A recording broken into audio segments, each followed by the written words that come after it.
This is Democracy Now!, democracynow.org, The War and Peace Report. I'm Amy Goodman as we broadcast here in Texas, where a controversial new family detention center has opened about, an hour south of San Antonio. The Karnes County Residential Center began holding more than 500 immigrant women and children in August. Many of them came to the United States seeking asylum from violence in their home countries of Honduras, Guatemala, El Salvador. But the Obama administration says it's detaining them in order to discourage more migrants from coming. Only a handful of detainees have been released. One of them spoke to Democracy Now! About her ordeal.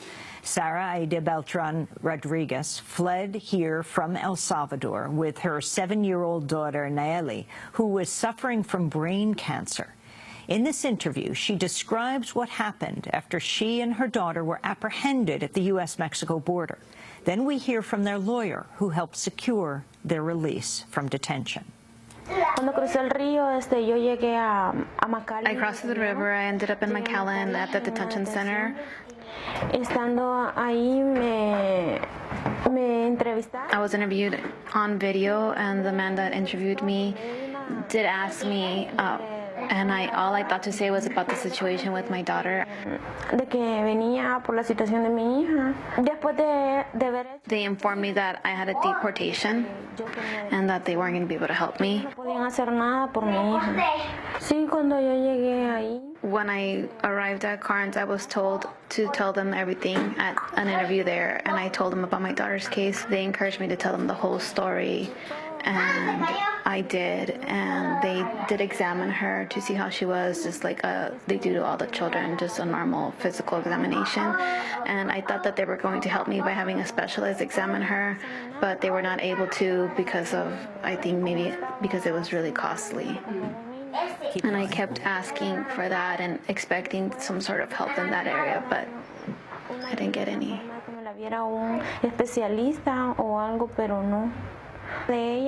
I did notice that her left arm, the movement was very limited, and her feet were falling asleep. And I thought that it was because we were in a small space and she wasn't getting out. And I could see that she was very stressed about being locked in there. And she was crying every night. And she would ask, when are we leaving? Why are we here? When are we going to get out? And I saw her suffer a lot, and it was devastating. My name is Kate Lincoln Goldfinch. I'm an immigration lawyer, and I'm representing Sara and Nayeli in their immigration proceedings. I was contacted by the UT Immigration Clinic about midway through August this year regarding Sara and Nayeli's case. They had discovered that Sara and Nayeli were detained and that Nayeli had a malignant brain tumor and was not receiving treatment. The UT Clinic had sent a letter to immigration asking for Nayeli's release and had not received a response, and then they passed the case on to me to take over pro bono representation to see if I could maybe get them out. The first thing I did was have an MRI report translated. Sara had an MRI report that was 2 years old, and we discovered that her situation was very dire. She had not only a growing malignant brain tumor, but she also had a shunt installed in her brain that was to drain fluid, and it could have malfunctioned at any time. We weren't sure how it was operating, and if it did malfunction, she could have severe brain damage or not survive. And so it was very, very distressing once I learned that that was the situation and that Nayeli was not receiving care. And when I didn't receive any response from ICE after my inquiries, we decided to do a media campaign. So I partnered with Grassroots Leadership, and we issued a press release, and Grassroots Leadership mobilized their base to start calling ICE and making inquiries. And about 2 days after that campaign, I got a call from the deportation officer that Sara and Nayeli were going to be released under parole. They weren't required to pay a bond, and as far as I know, this is the only case out of Karnes where a parole has been obtained. That was immigration attorney Kate Lincoln Goldfinch and her client Sara Aida Beltran Rodriguez, who was until recently one of the 500 women held in the new family detention center in Karnes City, an hour south of San Antonio, along with her little daughter Nayeli. Nayeli is now undergoing evaluation at the Dell Children's Medical Center of Central Texas in Austin. This comes as other immigrant women imprisoned at the Carnes facility have accused guards of sexually assaulting them. Special thanks to Renee Feltz for that report. A federal complaint filed last week says guards are promising women help with their immigration cases in return for sexual favors. Meanwhile, immigration officials have announced plans for a new 2,400-bed family detention center in Dilley, Texas, another town not far from San Antonio. For more, we're joined by two guests. Javier Maldonado is an immigration and civil rights attorney based in San Antonio. His law firm joined MALDEF, the Mexican-American Legal Defense and Education Fund, the University of Texas School of Law, and Human Rights First in filing the complaint last week with the Department of Homeland Security over serious allegations of substantial, ongoing sexual abuse at the Karnes County facility. They've also filed a complaint over poor conditions there. And Christina Parker is Immigration Projects Coordinator for Grassroots Leadership and co-author of their new report, For-Profit Family Detention, Meet the Private Prison Corporations Making Millions by Locking Up Refugee Families. Welcome both to you here in San Antonio. I want to discuss the report we just heard about, this mother and her daughter who she brought into the United States to deal with brain cancer. But this latest allegations, Javier Maldonado, why don't we start there with this complaint that you filed? Sure. We, a group of attorneys and myself started visiting the facility to render pro bono assistance to the families there, the moms and children. And we began to hear complaints of women being taken out in the middle of the night, that women had been offered money, that they had been offered promises of help with their immigration cases, and that many of these women were seen either being fondled or kissing with the guards. These are particularly vulnerable women who have traveled a long journey, escaping violence and domestic violence in many cases in their home countries, and they were subjected to these sorts of sexual coercion and sexual abuse, and for their that reason, fear if they don't give in. That's right. That, well, you know, and the fear that they don't give in, and they have very little in that facility. Our other complaint was about the conditions and there not being enough food for the families and the children. And so if you are being promised a little bit of money, if you're being promised access to kitchen, if you're being promised extra milk, you know, that is a terrible condition for families to be living in. And talk about the conditions at the prison. Yes. We also were interviewing the families and learning that, for example, toddlers who need to crawl were being restricted from crawling, that there weren't toys or books for the children in their cells, because let's be honest, regardless of what the sign says on the outside that it is a residential center, it is a jail. There are bars. It is surrounded by barbed wire. These women are not getting out. These children are not getting out. In the hot Texas sun, there are very, very few places to play. So when we were visiting them in August and in September, the saddest thing was that was the only opportunity for the children to come in to the visiting area and play with the toys. It's when their moms were meeting with attorneys. This is not a place where families should be held. This is not a place where kids should be held. Can you tell us more about Nayeli, this little girl we just met in Renee's report? Right. I didn't represent her. My friend Kate represented her. She had a very serious medical condition. The facility at Karnes just is not equipped to handle these sorts of medical problems. She's 7 years old. She's 7 years old. It took a media campaign and pleadings from the community to finally force or persuade Homeland Security to release this mom and child. It shouldn't take a media campaign to get medical attention. Nayeli is one person that fortunately was released from the facility. But there are other children suffering other conditions, asthma, You've represented other children. Yes, yes. Children who are suffering post-traumatic stress disorder because they were threatened, they were beaten, women who were raped in their home country. This is not a facility that's providing the care that these families need. Javier, how old is your youngest client? The youngest one, he was just released on Friday, 2 years old. And what was his story? How long was he held in the facility? He was held for approximately 8 weeks. With his mother? With his mother. He and his 5-year-old brother were held in that facility. What is the alternative? The alternative is what was done in the past, which was parents, the families were given an immigration hearing to come and report. If the government believes that that is insufficient, guarantees that the families will show up, there are other alternatives. There's electronic monitoring. There is, for example, requiring the family to report on a weekly basis, either in person or by phone. There's other things that this administration could have done, short of putting mothers and children behind bars. We're also joined by Christina Parker.